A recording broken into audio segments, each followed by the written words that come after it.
Enquête. Christophe Ondelatte. Je vous raconte aujourd'hui une affaire criminelle suisse, un triple assassinat commis à Vevey en décembre 2005. Une histoire qui va nous faire entrer dans l'intimité d'une famille, une famille où on s'aimait assez peu et où on aimait surtout l'argent. J'ai écrit cette histoire avec Thomas Audouard, réalisation Céline Lebras. Europe 1, Christophe Ondelatte.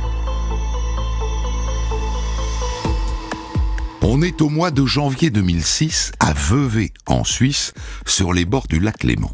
Plus chic, plus bourgeois tu meurs. C'est le cas de le dire.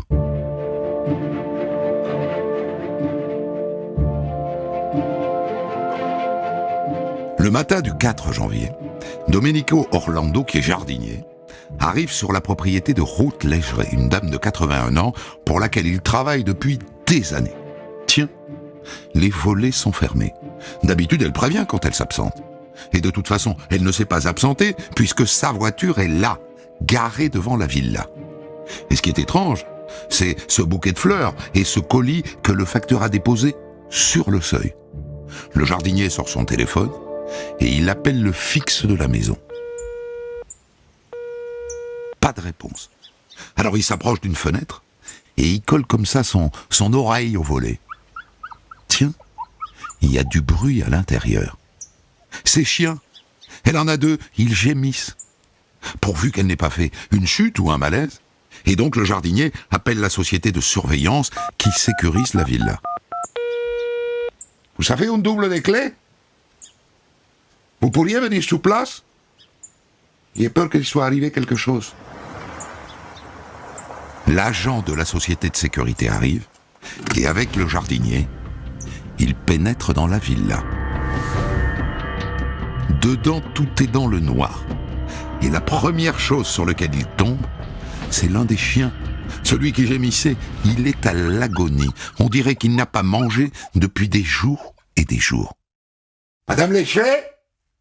Madame Legeret? Le jardinier sait où est la chambre de Ruth Legeret. Et donc il y va.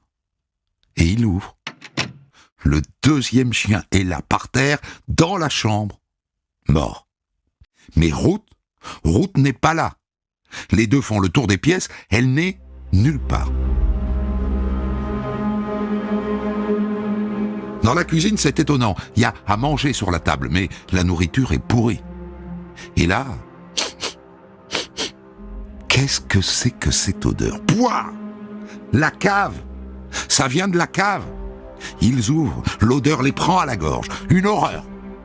Ils descendent l'escalier et ils trouvent le corps de Madame Legeret en bas de l'escalier, enchevêtré avec un autre corps. Il y a deux cadavres. C'est peut-être sa fille, non? Marie-Chaussée. Il habite avec elle depuis des années. Les deux hommes vont immédiatement prévenir la police du canton de Vaud. Assez vite, les policiers identifient formellement les deux cadavres. Il s'agit bien de Ruth Legeret, mais le second cadavre, ça n'est pas sa fille, Marie-Josée. Marie-Josée a 57 ans. Or, c'est le cadavre d'une octogénaire. Il s'agit en fait de la meilleure amie de Ruth, Marina Studer. Et assez vite, les policiers écartent la piste de l'accident. Elles ne sont pas toutes les deux tombées dans l'escalier de la cave. Parce que quand on examine les cadavres, d'abord il y a du sang, des traces de coups, et surtout Ruth Legeret tient une touffe de cheveux noirs dans la main. Elle a cherché à se défendre. Et on peut parier que les cheveux sont ceux du tueur.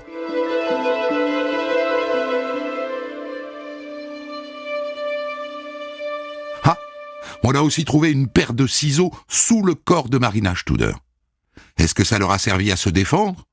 Ou est-ce que c'est l'une des armes du crime? Pour l'instant, on ne sait pas.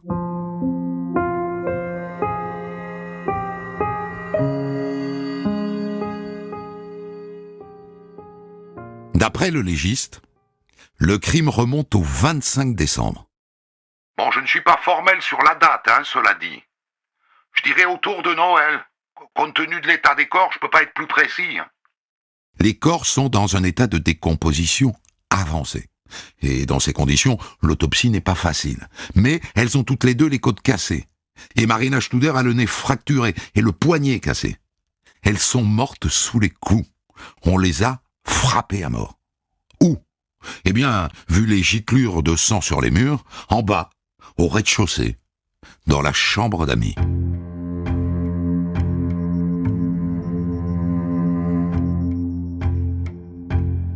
Des cambrioleurs?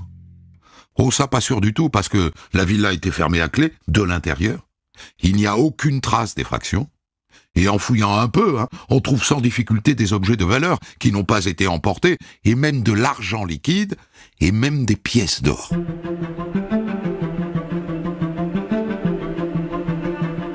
Alors qui sont ces deux dames que l'on vient de tuer à coups de poing?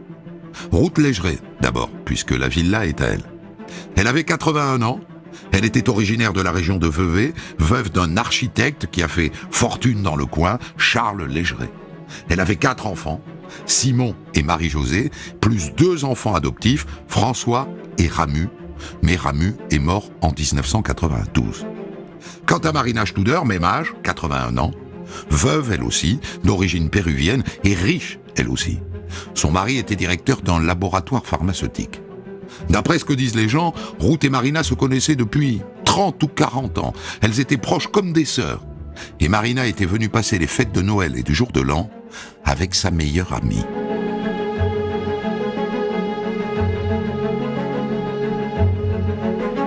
Mais à propos, où est sa fille Marie-Josée? Le jardinier a dit qu'elle habitait avec sa mère. Elle est médecin à Vevey. D'après ce qu'on dit, elles sont fusionnelles toutes les deux. Les policiers essayent de l'appeler sur son portable. Pas de réponse. Remarquez, c'est logique, son téléphone est là. Il est resté dans la maison.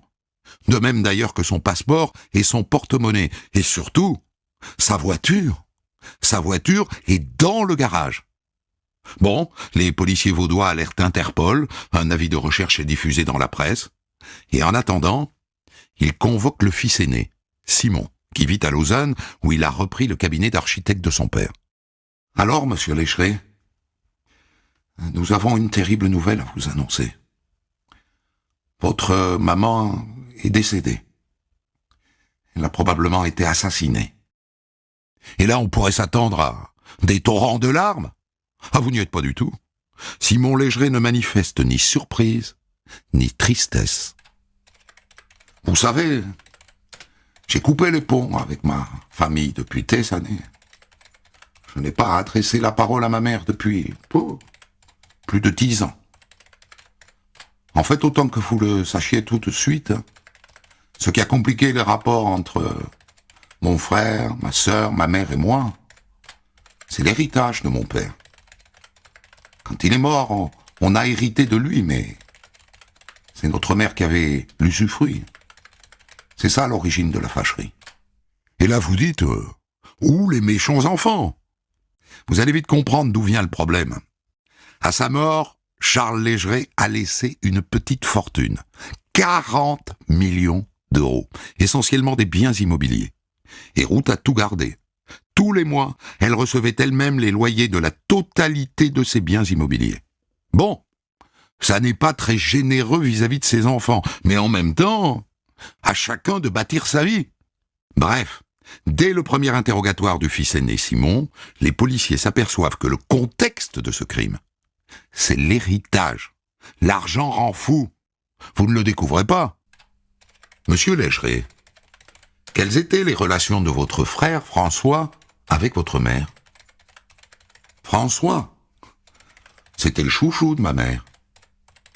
Je peux vous dire qu'il profitait amplement de ses largesses. Vous sous-entendez que votre frère était en train de capter votre héritage? Ah, plus que ça, j'ai été obligé de demander la mise sous tutelle de ma mère, pour la soustraire à ses griffes. Et donc, d'après vous, qui est le prochain sur la liste des flics vaudois? François, bien sûr. François qui a un diplôme d'infirmier, mais qui ne travaille pas. François à qui la mère verse tous les mois une rente de 6 000 euros. François, le chouchou de sa maman.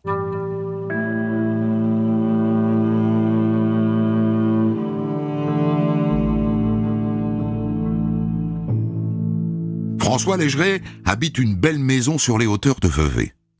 Les policiers vont chez lui. Personne. Il l'appelle, pas de réponse. Alors il se met en planque devant chez lui. Et au milieu de la nuit, il voit de la lumière à l'intérieur. Il ne leur a pas ouvert, mais il est chez lui. Et donc dès le lendemain matin à l'aube, il l'interpelle.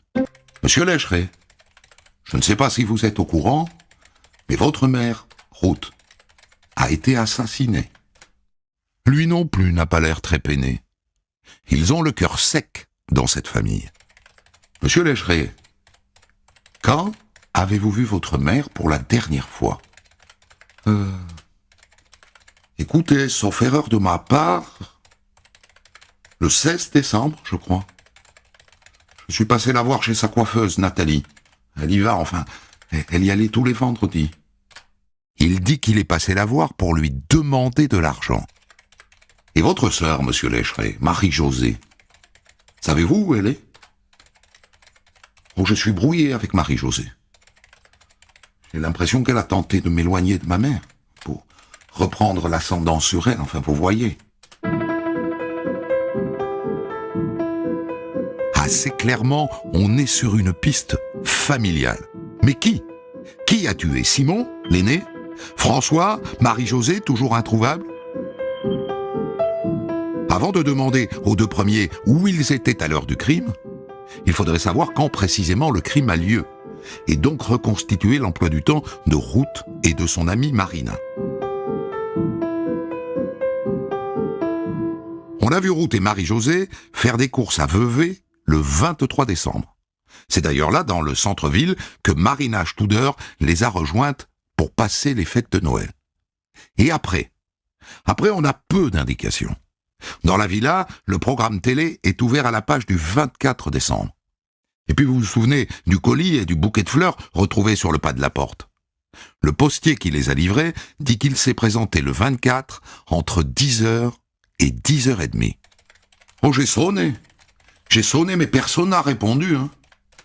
Donc, le 24 décembre, veille de Noël à 10h du matin, elles sont déjà mortes.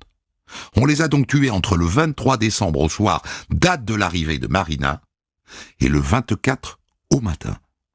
On a aussi un témoin, une femme, qui a vu la fille, Marie-Josée, faire ses courses au centre commercial Saint-Antoine le 24 décembre au matin.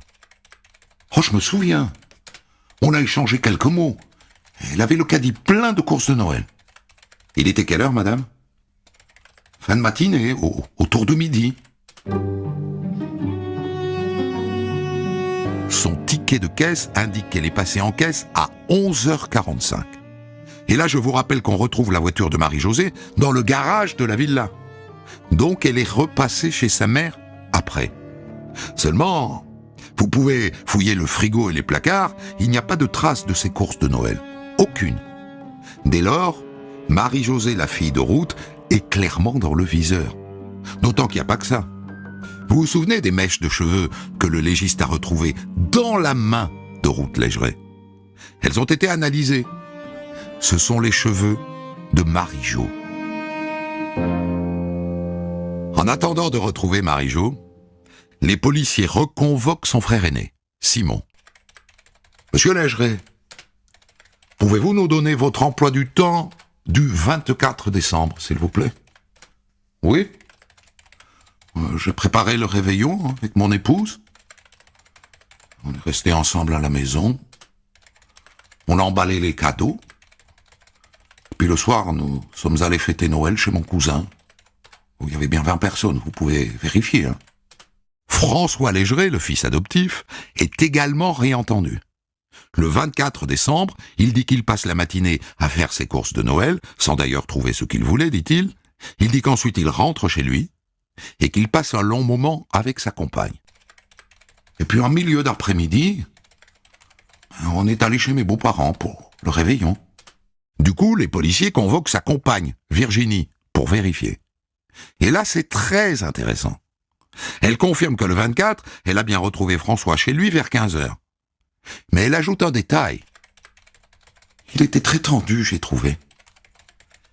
Et puis il avait une petite blessure sur la pommette gauche. Comme une éraflure, vous voyez, mais assez récente parce que Elle était toute rouge. Je lui ai demandé ce qu'il était arrivé. Il m'a dit « Je me suis fait griffer par mon berger allemand ». Virginie confirme qu'ils partent chez ses parents pour le réveillon vers 16h30. Et, quand on est arrivé sur place, François s'est souvenu qu'il avait oublié de nourrir les animaux.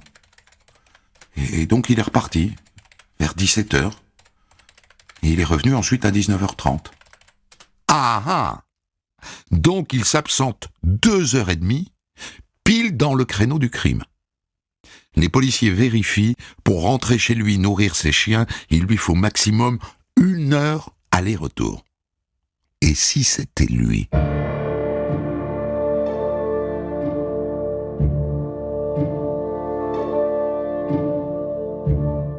Alors qui est ce François? Il est d'origine indienne. Les Légerets l'ont adopté quand il avait 9 ans.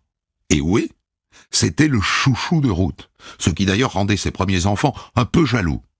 Les policiers se rencardent, il a plutôt bonne image, joyeux, gentil, serviable. Mais d'après son frère aîné Simon, il a aussi un côté sombre. François, c'est quelqu'un qui peut être très agressif, très violent. Il est très autoritaire, il ne supporte pas qu'on aille contre sa volonté. Moi, je pense qu'il est un peu paranoïaque et mégalomane. Une face noire confirmée par Virginie, sa compagne. Ces derniers temps, je l'ai trouvé irritable, agressif. Il s'énervait facilement. Les policiers se sont fait remonter ses comptes en banque. Ah ah! Il a des problèmes d'argent. Les 6 000 € de rente de sa maman ne lui suffisent pas. Il est souvent à découvert, et jusqu'ici, c'est maman qui bouche les trous. Écoutez bien, ces 12 derniers mois, elle l'a renfloué de 170 000 francs suisses, c'est-à-dire 150 000 €, une moyenne de 12 000 € par mois, en plus des 6 000 €. Et d'après ce qu'on dit, sa sœur Marie-Josée était au courant, elle ne supportait pas ça. On a retrouvé des lettres. Tu as sans cesse abusé de la trop grande bonté de maman, et ce depuis des années, c'est écrit. Des lettres qui datent de septembre 2005, c'est-à-dire 4 mois avant le meurtre. Et 8 jours avant sa mort, Ruth s'apprêtait à lui verser 150 000 €. Marie-Josée s'y est opposée, et d'ailleurs, puisqu'elle est introuvable, est-ce qu'elle n'a pas été assassinée, elle aussi? Bref, tout dans cette enquête oriente les policiers vers François. D'autant qu'on vient de recevoir les analyses ADN, on a retrouvé une empreinte génétique sur le col déchiré de la robe de chambre de Ruth Légeré, et c'est l'ADN de François. Et donc les policiers le refont venir, et ils posent ça sur la table. Nous avons retrouvé votre ADN sur le col de la robe de chambre de votre mère, monsieur Légeré. Un commentaire? Long silence, et puis... Oui, c'est vrai. J'y étais le 24. Mais je suis arrivé après le drame. Ah? Alors voyons comment il se dépatouille avec ça. Je me suis rendu chez ma mère pour lui souhaiter de bonnes fêtes. C'est Marie-Josée qui m'a ouvert la porte. Elle avait l'air paniquée. Elle était très pâle. Elle m'a dit, il y a eu comme une bagarre, maman est tombée dans l'escalier. Voilà ce qu'elle m'a dit. Et là, il raconte qu'il a découvert sa mère morte, et ensuite la copine Marina Studer. Marie-Josée m'a dit qu'elle avait tué Marina, pour l'empêcher d'appeler la police. Et d'ailleurs, elle m'a demandé de l'aider à déplacer les corps, pour faire croire à un accident. Voilà donc comment François se dépatouille. Il accuse sa sœur. Mais le juge ne le croit pas du tout, et le 4 février, 1 mois après le crime, il inculpe François Légeré d'homicide volontaire. Et il le place en détention provisoire à la prison de Lausanne. Mais est-ce qu'on peut être sûr que c'est lui? Pour l'instant, pas complètement. Parce qu'il reste l'hypothèse Marie-Josée. 1 mois que sa mère est morte, et on ne sait toujours pas où elle est. Cela dit, un journaliste a peut-être retrouvé sa trace. On l'aurait vu récemment à Zagarolo, en Italie. Et là, accrochez-vous parce que c'est du lourd.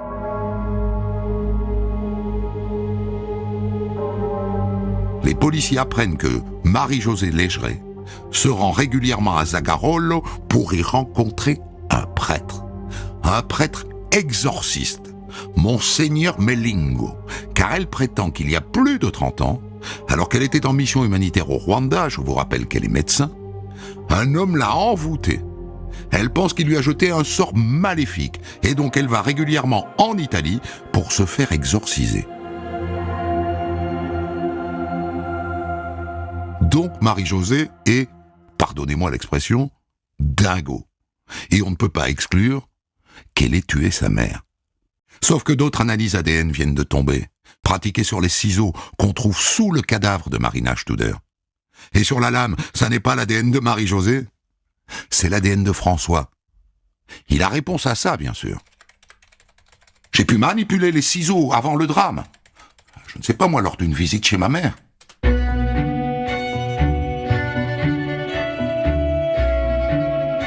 Pour tenter de boucler son dossier, le 24 août, un peu plus de 8 mois après le crime, le juge d'instruction ordonne une reconstitution sur place, dans la villa de Routledgeret. Un policier joue le rôle de Marie-Josée, dont François dit qu'elle lui a ouvert la porte. Bien. Monsieur Legeret, je vous demande de rejouer la scène, s'il vous plaît. Et donc il sonne. Quand elle m'a ouvert, moi j'ai remarqué tout de suite que ma sœur n'était pas dans son état normal. Elle était paniquée. D'accord ? Et comment était-elle habillée, alors ? Je ne m'en souviens plus. Ensuite, il joue la scène de la découverte des corps. Il donne beaucoup de détails qui s'avèrent vrais. Donc il était là, c'est sûr. Au minimum, il a vu les cadavres. Mais enfin, monsieur Legeret, vous êtes infirmier. Et vous n'avez pas demandé dans quelles circonstances sont morts votre mère et madame Studer.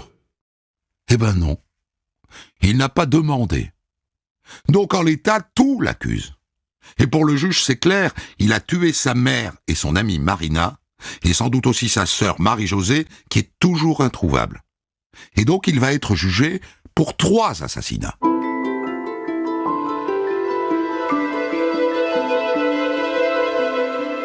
Le procès de François Legeret s'ouvre le 18 juin 2008 devant le tribunal d'arrondissement de l'Est vaudois à Vevey. Dans cette affaire, il n'y a pas de témoins, il n'y a pas d'aveu, tout repose sur les traces ADN. Et d'entrée, l'accusé réserve une belle surprise à la cour. Juste après qu'on a diffusé les images de la reconstitution, il se lève et il prend la parole. Je veux me rétracter. Tout ce que j'ai raconté au cours des éditions successives et au cours de la reconstitution était faux. En réalité, je ne suis jamais allé à la villa. On a du mal à le croire. Il a donné trop de détails pendant la reconstitution, qui prouvent qu'au minimum il était là, qu'il a vu les cadavres. Et donc après 8 jours d'audience, il est condamné, sévèrement. Réclusion criminelle à perpétuité. Mais ça n'est pas fini, car 2 ans plus tard, en 2010, une émission de la télévision suisse, Zone d'ombre, apporte un nouveau témoignage.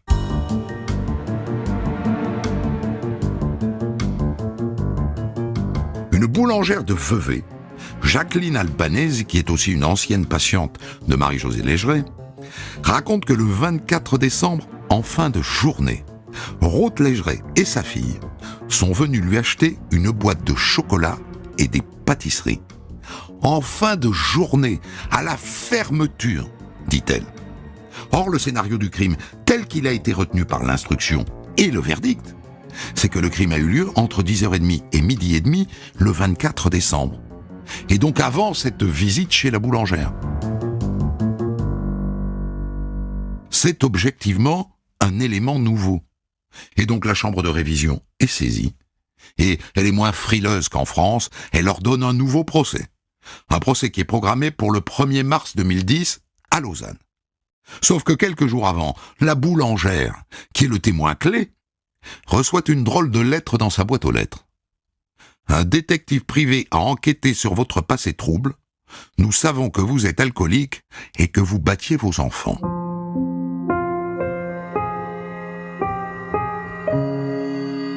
C'est Simon, En vérité, le fils aîné de Ruth Légeret qui a embauché ce détective.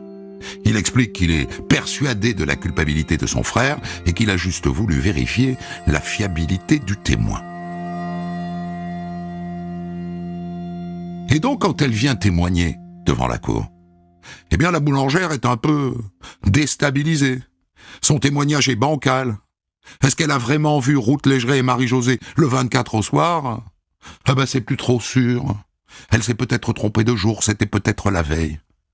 Et donc, à l'issue du procès, François Légeret est à nouveau condamné à la réclusion criminelle à perpétuité. Il fait appel, nouvelle condamnation à perpétuité. Et donc, pour la justice suisse, François Légeret est définitivement l'assassin de sa mère, de son amie Marina et de sa sœur Marie-Jo, dont le cadavre n'a jamais été retrouvé. Pour commenter son histoire du jour, Christophe Ondelat reçoit un invité, acteur direct de son récit. Étonnante histoire que nous allons débriefer maintenant avec celui qui a porté l'accusation dans ce dossier, le procureur général du canton de Vaud, Éric Cottier. Alors, première question, monsieur Cottier. François Légeret, qui est toujours en prison alors qu'il continue de dire qu'il est innocent, vous n'avez aucun doute?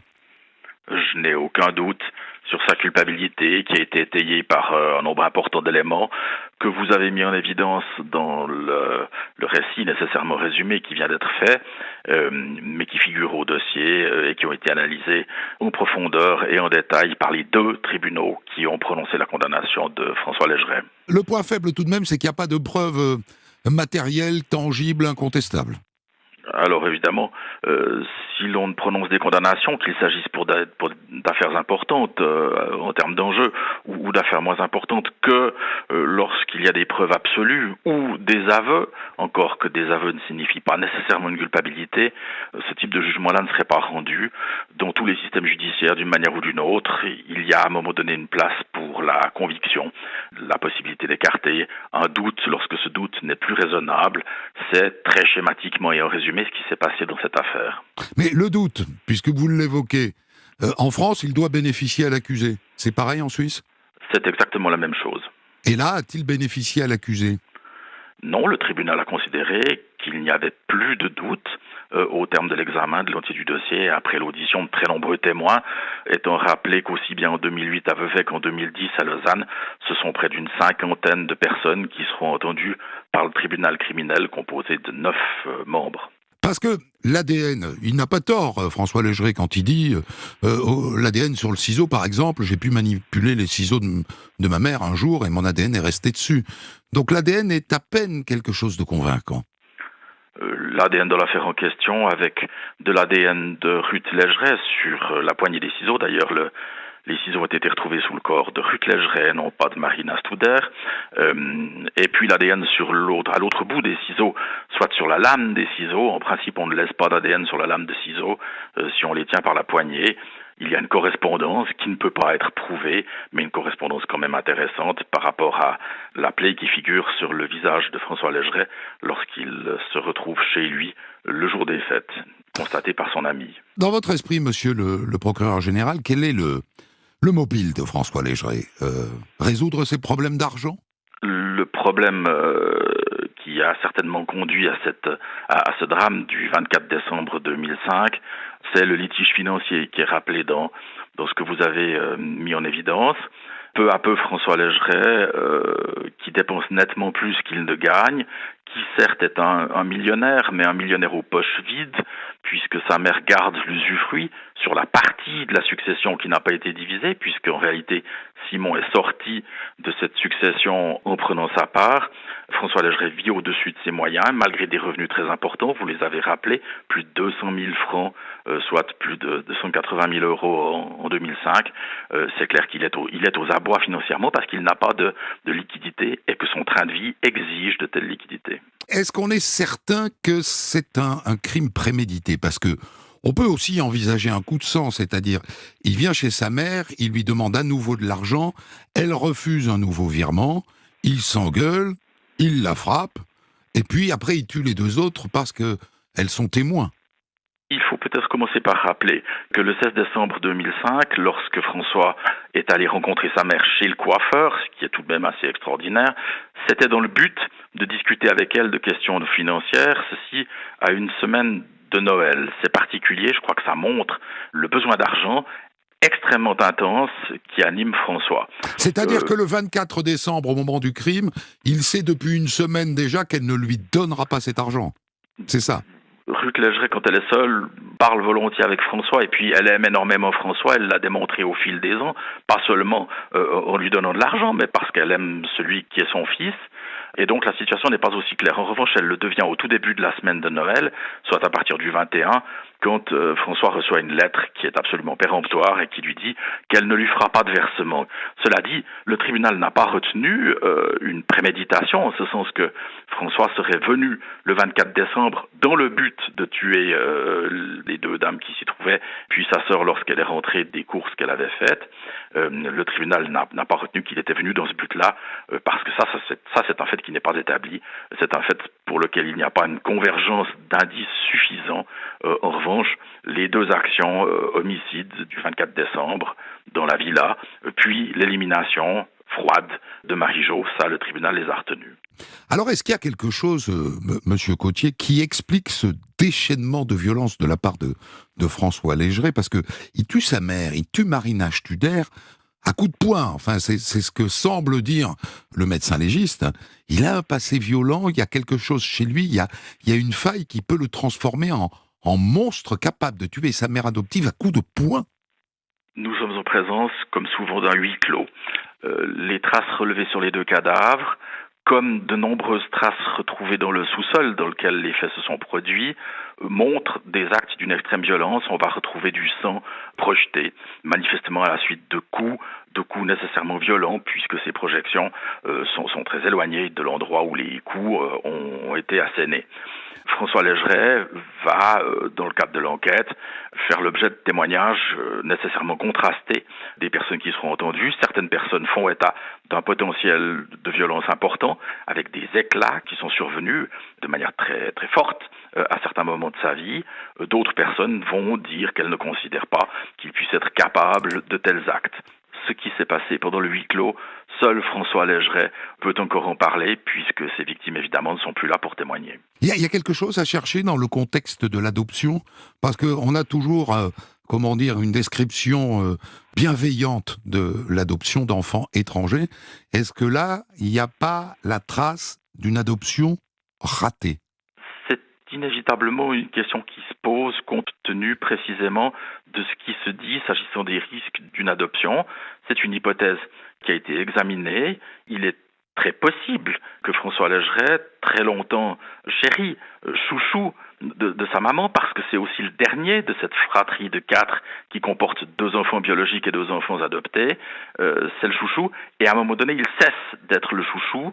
Sa mère lui dit non, vraisemblablement pour la première fois de sa vie. Et ce qui peut éclater à ce moment-là, chez un enfant adopté ou chez un enfant naturel d'ailleurs, chez un enfant biologique aussi, c'est extrêmement difficile de le savoir, de le déterminer. Je pense qu'il y a là une bascule. À un moment donné, François se rend compte que sa maman, pour la première fois, lui dit non. Et là, ce qui peut se produire en termes de réaction, je crois qu'on ne peut que l'imaginer, mais un déchaînement de violence, c'est clairement parmi les hypothèses possibles dans un tel cas de figure. Il y a un point qui reste en suspens, c'est la poignée de cheveux qu'on retrouve donc, des cheveux qui sont les cheveux de Marie-Jo. Est-ce qu'on peut envisager qu'il ait volontairement placé cette mèche de cheveux pour accuser Marie-Jo ? La détermination qui sera faite, l'analyse, l'examen qui sera fait de ces cheveux par les enquêteurs spécialisés de la police scientifique va démontrer que ces cheveux sont en broussailles, en ce sens que toutes les racines des cheveux ne se trouvent pas du même côté, comme dans l'hypothèse qui aurait vu ces cheveux arrachés de la tête de Marie-Jo, dans un geste de défense de la part de Ruth Légeret, mais que ça ressemble beaucoup plus aux cheveux tels qu'ils se trouvent sur une brosse à cheveux, qui passe dans un sens, qui passe dans un autre sens et qui peu à peu accumule des cheveux qui ne seront pas tous orientés dans la même direction. C'est ce qui a accrédité fortement l'hypothèse de cheveux placés dans la main de Ruth Légeret et non pas arrachés par celle-ci de la tête de Marie-Josée. Donc ça serait une mise en scène ? Oui, c'est une mise en scène. Ce qui veut dire qu'il a un peu de sang-froid au moment où il commet le crime, parce que après il commet des erreurs. Il aurait dû faire croire à un cambriolage probablement, ou alors il voulait désigner nécessairement sa sœur. Alors, écoutez, il a du sang-froid après avoir agi, savoir quel était son état d'esprit et son état d'agitation, ce qu'il vivait au moment où il enlève la vie, c'est une chose. Savoir ce qu'il fait ensuite pour tenter, finalement, comme le font beaucoup de meurtriers, d'échapper à l'enquête, notamment par une mise en scène, c'est autre chose. Je pense qu'à partir de ce moment-là, il faut faire montre d'un certain sang-froid, mais je n'ai jamais expérimenté personnellement le meurtre ou l'assassinat. C'est bien de le reconnaître publiquement. Globalement, quand même, il y a un côté très douloureux dans cette histoire, c'est que quelle famille, quel manque d'amour dans cette famille, entre cette mère qui partage pas complètement l'héritage, entre ces enfants qui ne se supportent pas les uns les autres, qui s'accusent mutuellement. Est-ce que vous êtes arrivé, vous, à percer le secret de ce désamour familial ? C'est un point central, évidemment, de toute cette affaire. J'avais à l'époque utilisé l'image du Monopoly, mais évidemment, parler d'un jeu quand on est en présence de 3 personnes qui sont mortes d'actes violents, c'est peut-être un peu léger. Il n'en reste pas moins que ça ressemble beaucoup à ça. Dans une partie de Monopoly, on commence, on est 4, 5 ou 6. C'est ce qui se passe au début de la succession de Charles Légerey. Et puis, Simon, le fils aîné, va sortir de cette succession. Il en va de même de Rameau, le deuxième enfant, enfin le premier des 2 enfants adoptés. Et puis après, il reste de moins en moins de personnes. Et on sait que tout au bout, ceux qui restent finissent par se battre entre eux sur le plan de la succession. Je crois que ce scénario n'est pas rare. Il est rare qu'il débouche sur des assassinats, mais il n'est en soi pas rare, et je crois que c'est ce qui s'est passé dans cette famille. Il y avait énormément d'argent, il y avait largement de quoi rendre heureux, pour autant que l'argent rende heureux, ce qui est assez incertain, de rendre heureux tout le monde. Mais quand on se bat pour de l'argent, souvent les règles de la raison, nos règles à nous, sur le plan de la raison, ne sont plus appliquées. Merci, monsieur le procureur général, d'avoir débriefé cette histoire pour nous en direct de Suisse. Des centaines d'histoires disponibles sur vos plateformes d'écoute et sur europe1.fr.